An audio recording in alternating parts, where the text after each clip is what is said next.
الحمد لله نحمده ونستعينه ونستغفره ونؤمن به ونتوكل عليه ونعوذ بالله من شرور أنفسنا ومن سيئات أعمالنا من يهده الله فلا مضل له ومن يضلل فلا هادي له ونشهد أن لا إله إلا الله وحده لا شريك له ونشهد أن محمدا عبده ورسوله صلى الله تعالى عليه وعلى آله وأصحابه وبارك وسلم. أما بعد فأعوذ بالله من الشيطان الرجيم. بسم الله الرحمن الرحيم. إنا أنزلناه في ليلة القدر وما أدراك ما ليلة القدر. ليلة القدر خير من ألف شهر. تنزل الملائكة والروح فيها بإذن ربهم من كل أمر. سلام هي حتى مطلع الفجر. وعن عائشة رضي الله تعالى عنه قالت قال النبي صلى الله عليه وسلم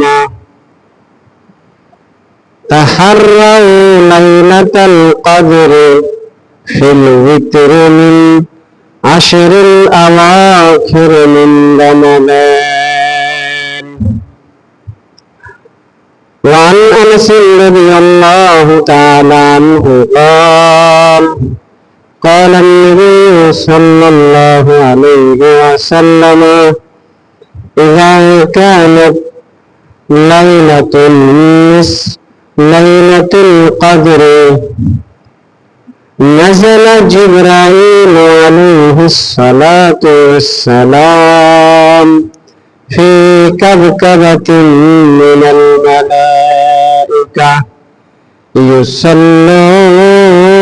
على كل قائم أو قائد يذكر الله سبحانه وتعالى. وقال تعالى يا أيها الذين آمنوا صلوا عليه وسلموا تسليما.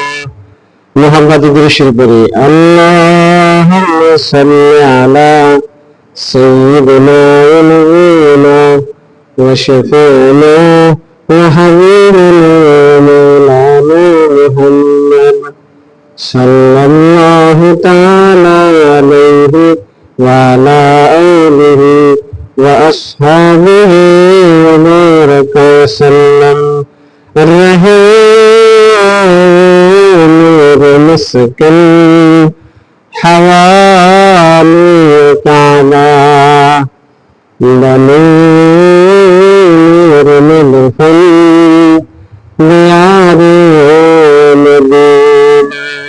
اللهم صل على سيدنا نبينا وشفينا وحبيبنا ومولانا محمد صلى الله الله تعالى عليه وعلى آله وأصحابه وبارك وسلم. عشق حبيب خدا जिस दिल हासिल है लाखों हो मगर ईमान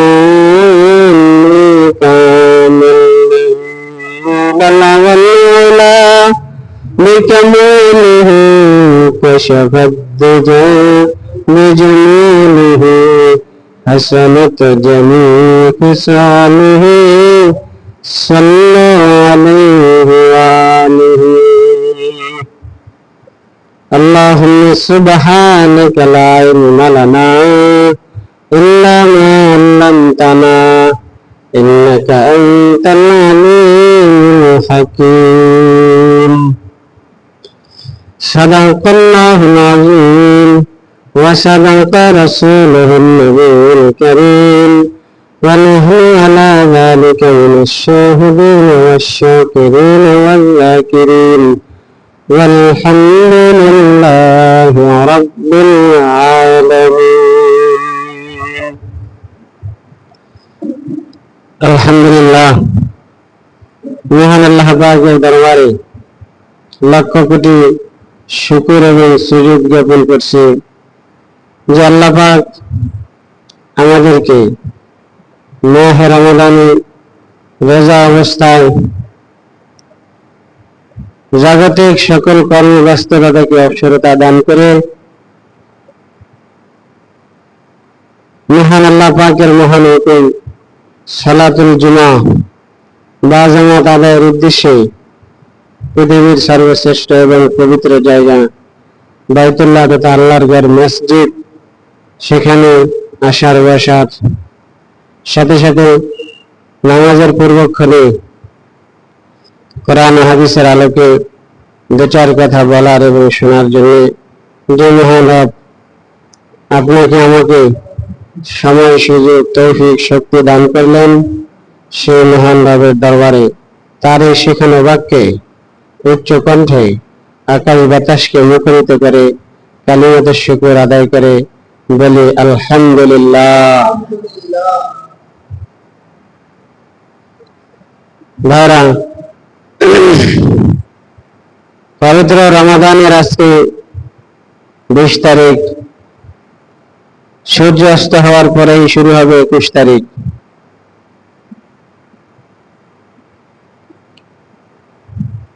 রমাদানের প্রথম দশক রহমতের, দ্বিতীয় দশক মাগফিরাতের, তৃতীয় দশক নাজাত তথা ইতকুম মিনান নার। জোরে বলি সুবহানাল্লাহ। নবীজি বলছেন আউয়ালুহু রাহমাতুন ওয়া আওসাতুহু মাগফিরাতুন ওয়া আখিরুহু ইতকুম মিনান নার। প্রথম দশক আমাদের থেকে বিদায় নিয়ে চলে গেছে। কে কতটুকু রহমতের ভাগীদার হইতে পারছে আর না পারছে এটা আল্লাহ পাকই ভালো জানে। দ্বিতীয় দশক মাগফিরাতের, তো আমাদের মাগফিরাত ছাড়া কোনো উপায় নাই, কথা ঠিক না? মাগফিরাত মানে হলো ক্ষমা। আল্লাহ পাক যদি আমাদেরকে ক্ষমা না করেন তাহলে খাসিরাত দুনিয়া ওয়াল আখিরাহ, দুনিয়া আখিরাত সকল বরবাদ হয়ে যাবে। এই জন্য মাগফিরাতের আজকে শেষ দিন, এরপরে শুরু হবে ইতকুম মিনান নার। তো এই শেষ দশকের কি গুরুত্ব ফজিলত এ ব্যাপারে আপনাদের সামনে দু চার কথা পেশ করার চেষ্টা করতেছি। আমা তৌফিক ইল্লা বিল্লাহ। শেষ দশক খুবই গুরুত্বপূর্ণ। রমাদান এমনিতেই গুরুত্বপূর্ণ, কিন্তু রমাদানের সেই দশক আরো গুরুত্বপূর্ণ। জোরে বলি সুবহানাল্লাহ। রমাদানের শেষ দশক গুরুত্বপূর্ণ হওয়ার অন্যতম কারণ হলো এই রমাদানের শেষ দশকে আল্লাহ পাক লুকিয়ে রেখেছেন লাইলাতুল কদর। চিৎকার দিয়ে বলি সুবহানাল্লাহ। এই রমাদানের শেষ দশকে আছে লাইলাতুল কদর। লাইলাতুল কদর কি ও কেন, লাইলাতুল কদরের গুরুত্ব ফজিলত নিয়ে আমরা আলোচনা করব। লাইলাতুল কদর শব্দের অর্থ মর্যাদাপূর্ণ রাত্র, মর্যাদাবান রাত্র। লাইলাতুল কদর শব্দের অর্থ কি? মর্যাদাবান রাত্র। লাইলাতুল কদর কি? লাইলাতুল কদর তো এমন এক রাত্র যে রাত্রের কারণে আল্লাহ পাক এই উম্মতে মুহাম্মাদীকে শ্রেষ্ঠত্বের মুকুট পরিয়েছেন। জোরে বলি সুবহানাল্লাহ। লাইলাতুল কদর তো এমন এক রাত্র যে রাতের কারণে উম্মতে মুহাম্মাদী দিয়ে অর্ধ জান্নাত আল্লাহ পূর্ণ করবেন। জোরে বলি সুবহানাল্লাহ। লাইলাতুল কদর তো এমন এক রাত্র যে রাতের কারণে হাসরের মাঠে উম্মতে মুহাম্মাদী সবচাইতে বেশি নেকের আমল নিয়ে হাসরের ময়দানে উঠবে। জোরে বলি সুবহানাল্লাহ। লাইলাতুল কদর তো এমন এক রাত্র যে রাত্রে আল্লাহ পাক নাযিল করেছেন 103 খানা আসমানী কিতাবের সার নির্যাস পবিত্র কোরআনুল কারীম। জোরে বলি সুবহানাল্লাহ। লাইলাতুল কদর তো এমন রাত্র যে রাতের কারণে আল্লাহ পাক আমাদেরকে ঘোষণা দিয়েছেন উখরিজাত লিন-নাস কুনতুম খায়রা উম্মাতিন উখরিজাত লিন-নাস তা'মুরুনা বিল মারুফ ওয়া তানহাউনা আনিল মুনকার। চিৎকার দিয়ে বলি সুবহানাল্লাহ। এই হলো সেই লাইলাতুল কদর। এর গুরুত্ব সম্পর্কে হযরত আয়েশা থেকে হাদিস বর্ণিত, বুখারী শরীফের হাদিস। عن عائشة رضي الله تعالى عنها قالت قال النبي صلى الله عليه وسلم تحروا ليلة القدر في الوتر من العشر الأواخر من رمضان। আল্লাহর নবী বলেন, তোমরা এই লাইলাতুল কদরকে খুঁজবে রমজানের শেষ দশকে। কোন দশকে? রমজানের শেষ দশকে, যে দশক আজকে সূর্য ডোবার পর থেকে শুরু হবে। রমজানের শেষ দশকের বেজর রাত্রিতে। কোন রাত্রিতে? রমজানের শেষ দশকের বেজর রাত্রিতে তাহাররা লাইলাতুল কদর ফিল উতরে মিনাল আশরিল আওয়াখির মিন রমাদান। রমাদানের শেষ দশকের বেজর রাত্রিতে তোমরা এই লাইলাতুল কদর খুঁজবে। কি করবে? আল্লাহর নবী আমাদেরকে নির্দেশ দিয়েছেন। এখন বেজর রাত্রি কি কি আছে? 21, 23, 25, 27, 29, তাই না? এই রাত্রি হলো কি? বেজর রাত্রি। এই রাত্রিতে আল্লাহ পাক লাইলাতুল কদর রেখেছেন, আমাদেরকে নবী খুঁজে নিতে বলেছেন। চিৎকার দিয়ে বলি সুবহানাল্লাহ। অন্য হাদিসে আছে, এটা আয়েশা থেকে বর্ণিত, যখন এই রমজানের শেষ দশক আসত তখন নবী সাদ্দা মিজারাহু, নবীজি ইবাদত করার জন্য নিজের কোমরকে বাঁধতেন। সুবহানাল্লাহ। ওয়া আহইয়া লাইলাহু, এবং এই শেষ দশকে খুব পরিমাণে রাত্রি জাগরণ করতেন। আমরা তো ঘুমাই থাকি, আমাদের কাছে ঘুম প্রিয়। না ঘুমাতে পারলে আমাদের শরীরের অবস্থা 12টা বেজে যায়। ওয়া আইকাযা আহলাহু, এবং এই শেষ দশকে নবীজি তার পরিবার পরিজন আশি-পশি যারা ছিল প্রতিবেশী এদেরকে রাতের বেলা জাগ্রত থাকার জন্য নির্দেশ দিতেন। সুবহানাল্লাহ। তাহলে এই দুইটা হাদিস দ্বারা লাইলাতুল কদরের কি গুরুত্ব এটা অনুমান করা যায় না? অবশ্যই যায়।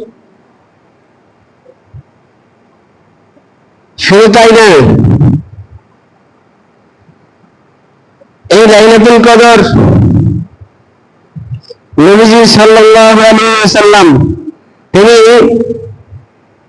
সাহাবায়ে কিরামকে সুনির্দিষ্ট তারিখ বলার জন্য ইচ্ছা করে এসেছেন, বলবেন রওনা দিয়েছেন মসজিদের দিকে। প্রতিমধ্যে দুইটা লোক তারা ঝগড়ায় লিপ্ত হলো। নবীজি এই ঝগড়াকে মিটানোর জন্য ওখানে ব্যস্ত হয়ে পড়লেন। ঝগড়া মিঠাইয়া একবারে নবীজি মসজিদে আসলেন, সাহাবায়ে কিরামকে বললেন, ও আমার সাহাবায়ে কিরাম, আমি তোমাদেরকে আজকে একটা গুরুত্বপূর্ণ বিষয়ে শোনানোর জন্য এসেছিলাম, কিন্তু আল্লাহ পাক হিকমত এবং কৌশলে সেই বিষয়ের নির্দিষ্ট তারিখ আমার থেকে উঠাই নিয়ে গেছেন। সুবহানাল্লাহ। তবে তোমরা রমাদানের এতটুকু নিশ্চিত যে তবে তোমরা রমাদানের শেষ দশকে এই লাইলাতুল কদর তোমরা খুঁজে নিও। সুবহানাল্লাহ। কোন দশকে? রমাদানের শেষ দশকে। নবীজি রমাদানের প্রথম দশকে ইতিকাফ করছেন লাইলাতুল কদর পাওয়ার আশায়। জিবরাইল আলাইহিস সালাম বলছেন, ইয়া রাসূলুল্লাহ, ইতিকাফ করছেন কি জন্য? কদর পাওয়ার আশায়। তাই কদর সামনে। নবীজি দ্বিতীয় দশকে ইতিকাফ করলেন। জিবরাইল আসলেন, এসে জিজ্ঞাসা করতেছেন, ইয়া রাসূলুল্লাহ, কিসের আশায় ইতিকাফ করলেন? কদরের আশায়। তাই কদর তো আমামাক, আপনার সামনে। এবার নবীজি দ্বিতীয় দশকে ইতিকাফ করলেন। আর রমাদানের রোজা ফরজ হওয়া থেকে নিয়ে দ্বিতীয় হিজরতের রমাদানের রোজা ফরজ হয়েছে, সেই থেকে নিয়ে হাত্তা তাওফাহুল্লাহু সুবহানাহু ওয়া তাআলা, আল্লাহ পাক তাকে দুনিয়াতে উঠায় নেওয়ার আগ পর্যন্ত এই রমাদানের শেষ দশকে তিনি কোনোদিন ইতিকাফ ছাড়েন নাই। চিৎকার দিয়ে বলি সুবহানাল্লাহ। এই জন্য লাইলাতুল কদর পাওয়ার সুন্দর এবং সঠিক এবং নিশ্চিত পন্থা হলো একমাত্র ইতিকাফ। চিৎকার দিয়ে বলি সুবহানাল্লাহ। যে ইতিকাফ করবে সে নিশ্চয়ই লাইলাতুল কদর পেয়েই যাবে। সুবহানাল্লাহ। আরে জোরে বলি। এবার আসেন, এই লাইলাতুল কদর যদি আমরা হায়াতে পাই তাহলে আমাদের লাভ কি, আমাদের ফায়দা কি? আল্লাহ পাক পবিত্র কোরআনুল কারীমে 114টি সূরার 97 নম্বর সূরার মধ্যে আল্লাহ রাব্বুল আলামিন সূরাতুল কদর এর মধ্যে আল্লাহ রাব্বুল আলামিন এই রাতের ফজিলত সম্পর্কে বর্ণনা দিয়েছেন। চিৎকার দিয়ে বলি সুবহানাল্লাহ। ইন্না আনজালনাহু ফি লাইলাতুল কদর ওয়া মা আদরাকা মা লাইলাতুল কদর লাইলাতুল কদর খায়রুম মিন আলফি শাহর। সুবহানাল্লাহ।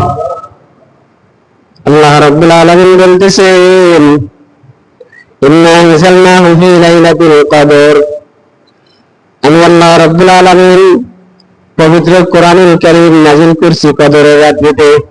কোন রাত্রিতে? পবিত্র কোরআনুল কারীমকে আমি আল্লাহ রাব্বুল আলামিন নাযিল করছি কদরের রাত্রিতে। ইন্না আনজালনাহু ফি লাইলাতুল কদর। মুফাসসিরিন কিরাম বলেন যে আল্লাহ রাব্বুল আলামিন লৌহে মাহফুজ থেকে, বাল হুয়া কুরআনুম মাজিদ ফি লাউহিল মাহফুজ, আল্লাহ রাব্বুল আলামিন লৌহে মাহফুজ থেকে এই কদরের রাত্রিতে অথবা যেই রাত্রিতে আল্লাহ রাব্বুল আলামিন লৌহে মাহফুজ থেকে কোরআনুল কারীমকে প্রথম আসমানে পাঠিয়েছেন, সেই রাত্রিটা হয়ে গেছে কদরের রাত্রি। চিৎকার দিয়ে বলি সুবহানাল্লাহ।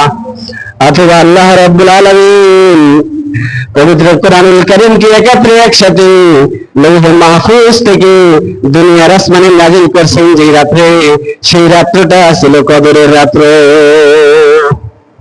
কোন রাত্র? কদরের একদম। আল্লাহর নবী নবী মুহাম্মদুর রাসূলুল্লাহ সাল্লাল্লাহু আলাইহি ওয়াসাল্লাম ওনাকে বলতেছেন, মা আদরাকা মা লাইলাতুল কদর, ওমা আদরাকা মা লাইলাতুল কদর। লাইলাতুল কদর কি এটা জানেন নাকি? লাইলাতুল কদরে খায়রুম মিন আলফি শাহর। লাইলাতুল কদর তো এমন এক রাত্র, যে রাত্রের মর্যাদা, যে রাত্রের মর্তবা, যে রাত্রের গুণাগুণ 1000 মাসের চাইতেও শ্রেষ্ঠ। সুবহানাল্লাহ। কত মাসের চাইতে শ্রেষ্ঠ? 1000 মাসের চাইতে শ্রেষ্ঠ। এই আয়াতের, এই সূরাতুল কদরের শানে নজুলের মধ্যে মুফাসসিরিন কিরাম উল্লেখ করেছেন, আল্লাহর নবী পয়গম্বরে আরবি মুহাম্মদুর রাসূলুল্লাহ সাল্লাল্লাহু আলাইহি ওয়াসাল্লাম সাহাবাদেরকে নিয়ে নসিহত করতেছিলেন, বয়ান করতেছিলেন। এক পর্যায়ে বয়ানের ফাঁকে 4 জন নবীর নাম আসে। কয়জন? 4 জন নবীর নাম আসিছে। একজন হলেন হযরত আইয়ুব আলাইহিস সালাতু ওয়াস সালাম, আর একজন হলেন হযরত জাকারিয়া আলাইহিস সালাতু ওয়াস সালাম, আর একজন হলেন হযরত শামূন আলাইহিস সালাতু ওয়াস সালাম, আর একজন হলেন ঈসা আলাইহিস সালাতু ওয়াস সালাম। এই 4 জন নবীর নাম আসলো। এরপরে নবীজি বলতেছেন, এই যে 4 জন ব্যক্তি, এই 4 জন নবী, তারা এমন পয়গম্বর ছিলেন, তারা 80 বছর পর্যন্ত নিরবিচ্ছিন্নভাবে আল্লাহ রাব্বুল আলামিনের ইবাদত করেছেন। একটা মুহূর্তের জন্য তারা দুনিয়ার দিকে নজর দেন নাই। সুবহানাল্লাহ। এই 4 জন পয়গম্বর একমাত্র তারা 80টা বছর পর্যন্ত রব্বুল আলামিনের ইবাদত করেছেন, জিকির, আজকার, তাসবিহ, তাহলিল, তাওবা, ইস্তিগফার সহ, আল্লাহ পাকের গুণকীর্তন সহ যত আল্লাহ পাকের হুকুম আছে, যত ইবাদত আছে, সকল ইবাদত করেছেন 80 বছর। কত বছর? নিরবিচ্ছিন্নভাবে। একটা মুহূর্তের জন্য তারা দুনিয়ার দিকে তারা নজর দেন নাই। সাহাবায়ে কেরাম বলতেছেন, ইয়া রাসূলুল্লাহ, ইয়া হাবিবাল্লাহ, তাহলে তো তারা নিরবিচ্ছিন্নভাবে 80 বছর পর্যন্ত ইবাদত করেছে আল্লাহর, তাহলে তারা কি পরিমাণ নেকির অধিকারী হয়ে গেছে। এইভাবে সাহাবায়ে কেরাম আফসোস করতেছিলেন, ইয়া রাসূলুল্লাহ, ইয়া হাবিবাল্লাহ, আমরা তো সেই নেক আমাদের করার তো আর সুযোগ হবে না। কি বলেন? সাহাবায়ে কেরাম বললেন, সেই নেকের কাজ আমাদের করার তো আর সুযোগ হবে না ইয়া রাসূলুল্লাহ, ইয়া হাবিবাল্লাহ। নবী মুহাম্মদ রাসূলুল্লাহ তাদের এই কথা শুনে নবীজির মনটাও ভেঙে গেল, যে বাস্তবে তো আমার উম্মত তো সেই নেকি উপার্জন করতে পারবে না। জিবরাইলকে আল্লাহ ডাক দিলেন, ও জিবরাইল, তুমি কোথায়? সাথে সাথে জবাব দিল, লাব্বাইক ইয়া রাব্বাল আলামিন, আল্লাহ আমি তো উপস্থিত, কি নির্দেশনা আপনার বলেন। আল্লাহ রাব্বুল আলামিন জিবরাইলকে বললেন, জিবরাইল যাও, এই সূরাতুল কদর নিয়া পয়গম্বরে আরবি ফখরে দো জাহান নবী মুহাম্মদ রাসূলুল্লাহর কাছে দিয়ে আসো। চিৎকার দিয়ে বলি সুবহানাল্লাহ। এবার নবীজির কাছে জিবরাইল আসলেন, আইসা বলতেছেন, ইয়া রাসূলুল্লাহ, ইয়া হাবিবাল্লাহ, আপনার মনোক্ষুণ্ণ হওয়ার কোনো কারণ নাই। আপনি যাদের কথা আলোচনা করছেন তারা যে পরিমাণ নেকি কামাইছে, আপনার উম্মত সে পরিমাণ নেকি কামাইতে পারবে না, এই জন্য আপনি মনোক্ষুণ্ণ। ও পয়গম্বরে আরবি, এই যে নেন, আল্লাহ পাক আপনার জন্য হাদিয়া পাঠাইয়া দিয়েছে। চিৎকার দিয়ে বলি সুবহানাল্লাহ। ওমা আদরাকা মা লাইলাতুল কদর, লাইলাতুল কদর খায়রুম মিন আলফি শাহর। হে নবী, আপনার উম্মতদেরকে বলে দেন লাইলাতুল কদর এমন একটা রাত্র, যে রাত্রটা 1000 মাসের চাইতে উত্তম। এই রাত্রে যদি কোনো বান্দা বান্দি ইবাদত করে, তাহলে ওই যে 80 বছর ইবাদত করে যে পরিমাণ নেকি কামাইছে, তার চাইতে বেশি তারা এই এক রাত্রে ইবাদত করে তার চাইতে বেশি নেকি তারা উপার্জন করতে পারবে। চিৎকার দিয়ে বলি সুবহানাল্লাহ। এবারে আরেকটা শানে নজুল, আমাদের ইমামুল আযম আবু হানিফা রাহমাতুল্লাহি আলাইহির ছাত্র, তিনি ইমাম মুহাম্মদ রহমতুল্লাহ আলাইহি, তিনি একটা ঘটনা উল্লেখ করছেন। বনী ইসরাইলের মধ্যে পয়গম্বরে আরবি সাহাবীদেরকে নিয়ে আলোচনা করতেছিলেন। বনী ইসরাইলের মধ্যে একজন আবেদ ছিলেন। কয়জন?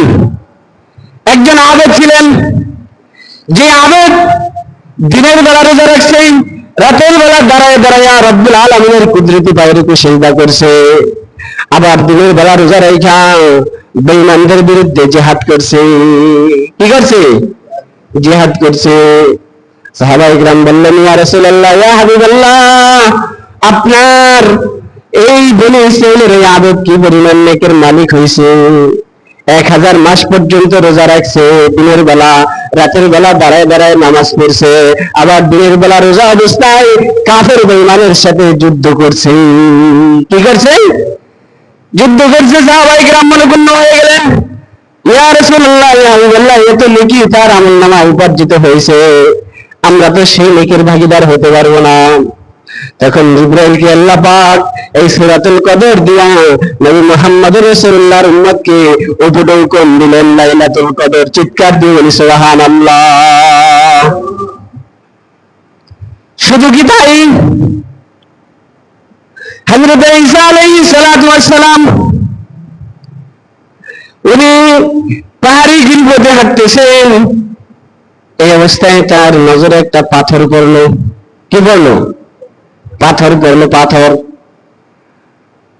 পাথরটা নজরে আসার সাথে সাথে দেখলেন পাথর এত সাদা কোনো পাথর হতে পারে না। এত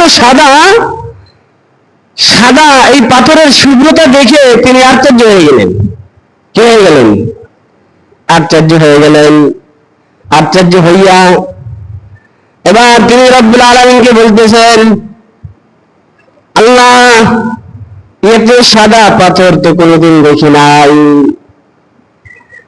আল্লাহ রাব্বুল আলামিন তাকে বললেন, আতাআজাবু বিবায়াজি হাযাল হাজার, ও আমার পয়গম্বর ঈসা, তুমি কি এই পাথরের শুভ্রতা দেখে আশ্চর্য হয়ে গেলা? তাহলে নাম ঈসা আলাইহিস সালাতু ওয়াস সালাম বললেন, আল্লাহ, হ্যাঁ, কেন আশ্চর্য হব না, এরকম সাদা তো আমার জিন্দেগিতে আমি কখনো দেখি নাই। চিৎকার দিয়ে বলি সুবহানাল্লাহ। আল্লাহ পাক বললেন, আতারা আযাবা মিনহু, এর চাইতে আর আশ্চর্য তুমি কিছু দেখতে চাও নাকি? ঈসা আলাইহিস সালাতু ওয়াস সালাম বললেন, নাম, হ্যাঁ, এর চাইতে আশ্চর্য আমি আরো কিছু দেখতে চাই। আল্লাহ রাব্বুল আলামিন বললেন, ইদরিব বিআসাকাল হাজার, আপনার হাতে যে লাঠি আছে এই লাঠি দ্বারা এই পাথরের উপরে আঘাত করেন। কি করেন? পাথরের উপরে আঘাত করেন। এবার তুমি লাঠি দ্বারা পাথরের উপর আঘাত করলেন, সাথে সাথে ওই পাথরটা দুটা টুকরা হয়ে গেল মাঝখান থেকে। অখরাজা শাবুন ইউসাল্লি আলাল মুসাল্লা, মাঝখান থেকে একজন যুবক বেরিয়ে আসলো, যে যুবক জায়নামাজের মধ্যে নামাজরত অবস্থায় আছে। চিৎকার দিয়ে বলি সুবহানাল্লাহ। এবার দেখে তিনি আরো আশ্চর্য হয়ে গেলেন। আশ্চর্যের কথাই তো, দেখে তিনি আরো আশ্চর্য হয়ে গেলেন। এবার ওই যুবককে বলতেছেন, ভাই, এই জায়গায় তুমি কতদিন যাবত আল্লাহ পাকের ইবাদত করতেছ? তখন ওই যুবক বলতেছে, তাকরিবান 400 আম, আমি পাথরের মধ্যে আবদ্ধ হইয়া প্রায় 400 বছর পর্যন্ত আল্লাহ পাকের ইবাদত করতেছি। চিৎকার দিয়ে বলি সুবহানাল্লাহ। 400 বছর পর্যন্ত আল্লাহ পাকের ইবাদত করতেছি। ঈসা আলাইহিস সালাতু ওয়াস সালাম ওই লোককে বললেন, মা ওয়াজাদতা বিওয়াজি ইবাদাতি, তুমি এখানে ইবাদত করে কি পেয়েছো নগদে? তখন ওই যুবক বলে, আমার ইবাদতের মাধ্যমে আমি দুইটা জিনিস পেয়েছি নগদে। কয়টা? দুইটা জিনিস পেয়েছি। একটা হলো, যখন আমি পাথরের মধ্যে আবদ্ধ হই তখন ওই পাথরটা ছিল কুসকুসে কালো। কি ছিল? কালো ছিল। আমার ইবাদতের পরিমাণ যত বাড়ে, দিন যত গড়ায়, এই পাথর সাদা হইতে হইতে এই পরিমাণ সাদা হইছে যে পাথরের শুভ্রতা দেখি তুমি পয়গম্বর ঈসা আশ্চর্য হয়ে গেছো। সুবহানাল্লাহ। দ্বিতীয় নাম্বার, এই যে দেখো আমার জায়নামাজ, এই যে দেখো আমার মুসাল্লা, এর পাশে কিছু মৌসুমী ফল, আল্লাহ রাব্বুল আলামিন এর ইবাদত আমি এই জায়গায় করি। আর দৈনিক সালাসা মাররা, দৈনিক 3 বার আল্লাহ রাব্বুল আলামিন জান্নাত থেকে আমার খাবারের ব্যবস্থা করেন। চিৎকার দিয়ে বলি সুবহানাল্লাহ। এবার ঈসা আলাইহিস সালাম বলতেছেন, ভাই তুমি 400 বছর পর্যন্ত নিরাপদ নিস্তব্ধ জায়গায়, নির্জন জায়গায় আল্লাহ পাকের ইবাদত করছো, তোমার একটা রুকু কেউ দেখে নাই, তোমার একটা সিজদা কেউ দেখে নাই। তুমি যে আল্লাহ পাকের ইবাদত করেছো এর ভিতরে কোনো লৌকিকতার সম্ভাবনা নাই। আছে? কেউ তাকে দেখে নাই। তাহলে লৌকিকতাবিহীন ইবাদত তোমার, রিয়াবিহীন ইবাদত তোমার, তাহলে এই ইবাদতের মাধ্যমে কত নেকির মালিক তুমি হইছো রে ভাই। এবার হযরতে ঈসা আলাইহিস সালাম আল্লাহ পাকের সাথে কালেকশন লাগাইলেন, আল্লাহ এই দুনিয়ার বুকে তোমার এই বান্দার চাইতে নেকের আমল বেশি, আমল নামায় বেশি নেক আছে, এরকম কোন দুনিয়াতে লোক আছে কিনা আমি তো জানি না। না থাকার এই কথা, আমরা ইবাদত করি, নামাজ পড়ি, রোজা রাখি, হজ করি, যাকাত দিই, যা কিছু করি না কেন, এই ইবাদতের মধ্যে লোক দেখানোর সুবিধা আছে না নাই? কথা বলেন। লোক দেখানোর সুবিধা নাই। যদি লোক দেখানোর সুবিধা নাই তাহলে এই ইবাদতের মাধ্যমে বিনিময় হবে জিরো। বিনিময় হবে কি? জিরো। কিন্তু ওই ব্যক্তি আল্লাহ পাকের ইবাদত করছে 400 বছর। কত বছর? 400 বছর। তার রুকু সিজদা কেউ দেখে নাই, তার তাসবিহ তাহলিল কেউ দেখে নাই। তাহলে ওই ব্যক্তি লৌকিকতাবিহীন ইবাদত করছে, আর এই ইবাদতের মধ্যে কি পরিমাণ নেক হয়েছে, এই নেক দেখা হযরত ঈসা আলাইহিস সালাম আশ্চর্য হয়ে গেলেন। আল্লাহকে বললেন, আল্লাহ পৃথিবীতে হয়তোবা ওনার মতো এরকম নেকের অধিকারী আর কোন লোক নাই। চিৎকার দিয়ে বলি সুবহানাল্লাহ।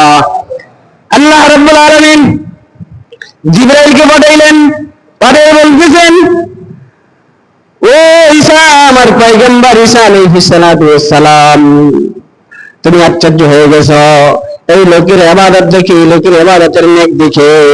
শোনো শোনো শোনো, আখিরি জামানার পয়গম্বর, তোমার পরে যে নবী আসবে সেই নবীর উম্মতরা এক রাতে ইবাদত করি, এই যুবকের 400 বছর ইবাদত করার চাইতে বেশি নেকি উপার্জন করতে পারবে। চিৎকার দিয়ে বলি সুবহানাল্লাহ। সেই রাত্রিটা লাইলাতুল কদর। সেই রাত্রে কি? লাইলাতুল কদর।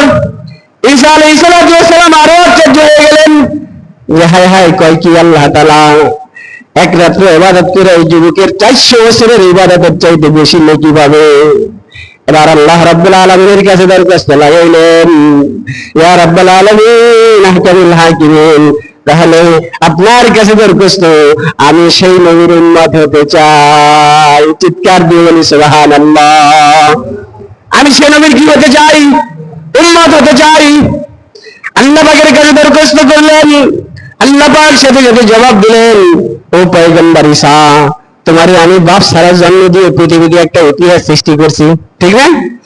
তোমার 3 দিন বয়সে কথা বলাইছি। কয়দিন বয়সে? 3 দিন বয়সে কথা বলে তোমার মায়ের সতীত্ব রক্ষা করার সাক্ষী দিয়েছি আমি। চিৎকার দিয়ে বলি সুবহানাল্লাহ। তোমাকে শ্রেষ্ঠ নবী ও রাসূলদের মধ্যে একজন আমি বানাইছি।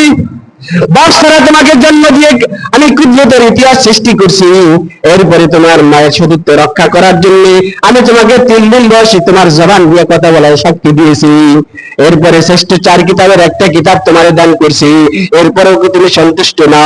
বলতেছে রব্বুল আলামিন, এত নিয়ামত পাওয়ার পরে আমি সন্তুষ্ট কেন হব না? কিন্তু আল্লাহ আমি চাই আমার ভিতরে নেকের লোভ জাগছে।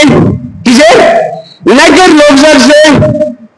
আল্লাহ আমার পরে যে নবী আসবে সেই নবীর উম্মতেরা যদি একটি রাত্রে ইবাদত করা এই পরিমাণ নেকের মালিকানা যদি তারা হয়, আল্লাহ তোমার কাছে দরখাস্ত, আমাকে যদি নবী না বানাইয়া সেই নবীর উম্মত বানাইতা, তাহলে তো আমি সেই নেকের মালিক হইতে পারতাম। চিৎকার দিয়ে বলি সুবহানাল্লাহ। আল্লাহ পাকের কাছে দরখাস্ত করার পরে আল্লাহ রাব্বুল আলামিন বলতেছেন, ঈসা তোমার পূর্বে অনেক পয়গম্বর পর্যন্ত আমার কাছে দরখাস্ত করছে এই নবীর উম্মত হওয়ার জন্য, যে নবীর উম্মত আমরা বিনা দরখাস্ত হয়েছি। কথা ঠিক কিনা? যে নবীর উম্মত আমরা বিনা দরখাস্ত হয়েছি, সেই নবীর উম্মত হওয়ার জন্য তোমার পূর্বে অনেক পয়গম্বর দরখাস্ত করছে, কিন্তু আমি কারো দরখাস্ত কবুল করি নাই। ও পয়গম্বর ঈসা, যাও তুমি যেহেতু দরখাস্ত করছো, তোমার দরখাস্ত আমি কবুল করে নিলাম। সুবহানাল্লাহ। এই জন্য আল্লাহ পাক থেকে ওয়ারফানা মাকানান আলিয়া, আল্লাহ পাক থেকে চতুর্থ আসমানে উঠে এলে গেলেন। কোথায়? চতুর্থ আসমানে উঠে এলে গেলেন। আল্লাহ পাক এই দুনিয়াতে আবার তাকে পাঠাইবেন, দুনিয়াতে আসবেন। জানেন না আপনারা? দুনিয়াতে তিনি আসবেন, তবে নবী হয়ে না।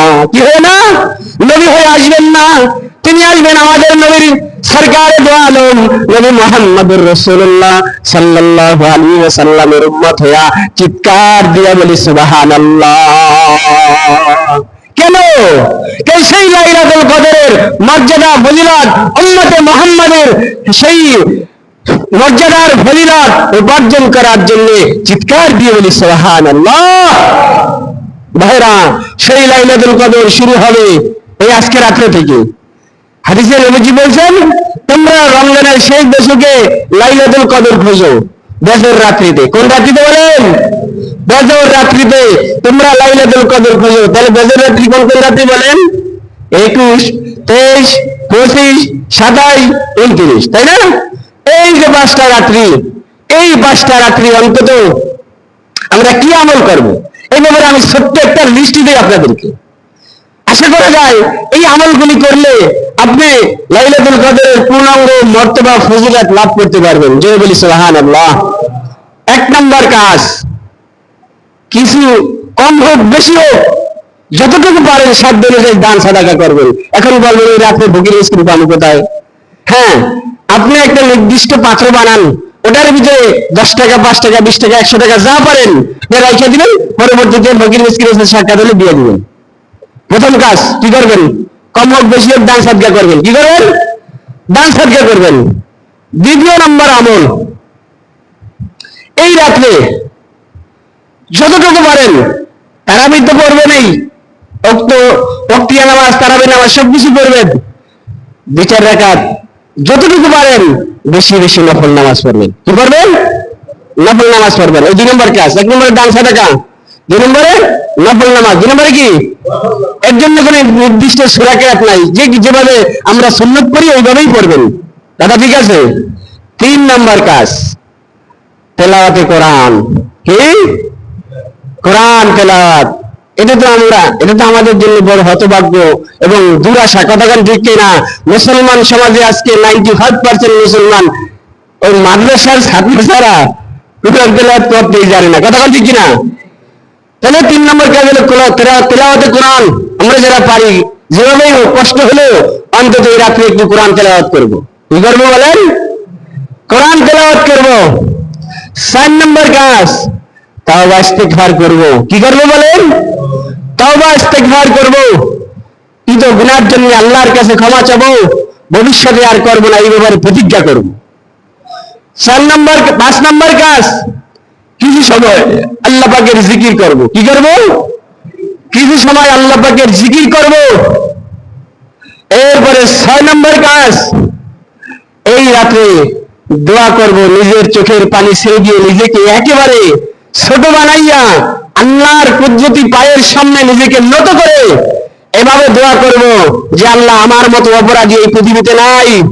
আল্লাহ, জীবনে অনেক গুনাহ করছি, ক্ষমার মালিক আপনি, আপনি ক্ষমা না করলে আমাকে আর কেউ ক্ষমা দিবে না। এভাবে দোয়া করা।